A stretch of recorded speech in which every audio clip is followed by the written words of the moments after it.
Hey everybody, it's Jason from the Texas Gun Vault, and today I'm coming to you with another Mark 18 video. I know that many people have subscribed to my channel over the years because of my Mark 18 build, specifically my Mark 18 Mod 1. I personally think it's one of the nicest clones out there. I also have a Mark 18 Mod 0, which is the lower receiver for that particular gun, and it was not as clone correct as the Mod 1. And I've decided to rectify that. So the lower receiver, I think I'm pretty happy with. I have the LMT Soap Mod stock. I have an A1 pistol grip. It's an all Colt lower receiver with the proper markings from Crane, Indiana, and the Mark 18 Mod 0 program, which I had done at Ident Marking Services in Rockwall, Texas. I have the CQD rear sling plate on it. So everything here is Mod 0 correct. The only thing that could be better is the original Mod 0s used an M16A1 lower. Now obviously I can't get a machine gun lower, but the profile of this Colt lower receiver is an A2. So it has the reinforcements here on the back, on the extension, and it has a little bit different profile in the front. But I would rather have a Colt lower receiver than an M16A1 profiled receiver that's not a Colt. That was just my personal preference. So that's the only thing that would be incorrect when it comes to a perfect clone, but it's close enough for me on this one for me to say it is clone correct because it is a Colt lower receiver.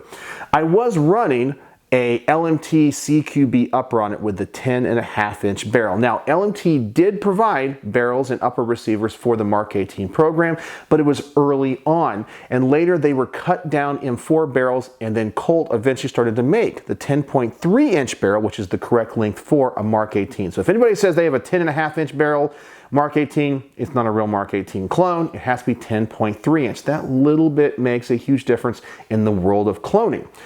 Now the Mod 0, as I said, was more of a cut down M4 than using like the Daniel Defense rails and all that kind of stuff. So they use an A-pillar front sight. Well, I was at a gun show recently and I was able to pick up a Colt factory 10.3-inch barrel.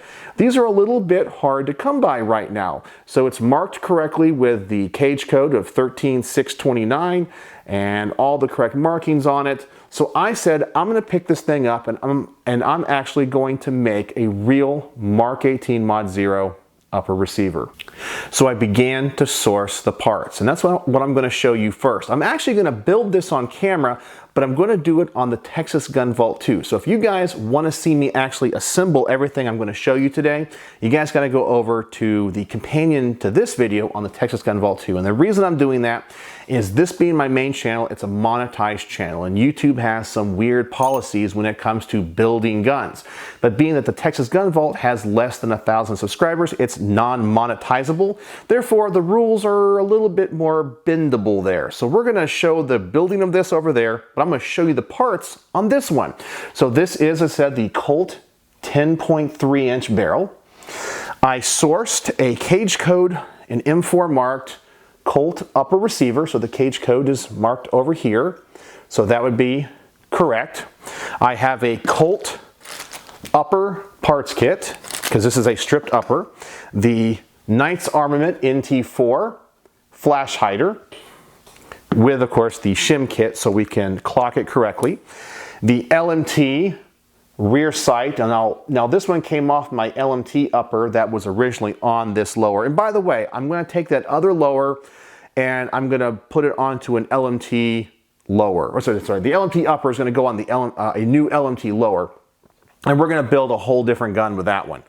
I did get the PRI gas buster charging handle with the large military latch. That is clone correct. I did pick up a factory Colt bolt carrier and bolt. It is C marked on this side. I have a Colt Delta Ring wave spring or weld spring and the clip, so we'll install that. A Colt carbine length gas tube and a Knights Armament RAS or RIS rail system with all of the covers and the CQD sling attachment right here. So I have everything to make a clone correct upper receiver for the Mark 18 Mod 0. So at this point in the video, I'm going to cut away and I'm going to show you the finished project and what I think about it. But if you are interested, I'll put a link in the description below. Go check out the Texas Gun Vault 2, and we're gonna build this on camera. But if you wanna skip that and just see the final product, just stay tuned, and here it is. All right, so if you didn't go over to the Texas Gun Vault 2 and are staying here on the main channel and just wanna see the end product, well, here it is. Very happy with this build. This thing looks absolutely fantastic. It was always a nice clone, Mod Zero clone, but now it is perfect. About as good as I can get on the civilian side. And I know there's always gonna be those trolls out there that say, it's not full auto, it's not perfect. Well, I can't get full auto, guys. I'm not an SOT, and I'm not a manufacturer. This is just gonna be semi-auto, but it is a registered SBR. It's about as close as I can get with every single part that was on the Mod Zero program, just without the full auto capabilities. I'm really happy with how this thing turns out. And if you've watched this far and still wanna go check out the Texas Gun Vault 2, please check out that link in the description below, and I'll show you guys how I built this and any trouble that I had, which, by the way, I did. There's always trouble. I'm telling you, it never goes 100% smooth, but there you go. My new upper for my Mk18 Mod Zero, making it clone correct. So let me know if you have any questions, what you think of this build. And so I look forward to seeing what you have to say in the comment section below. So as always, thanks for watching.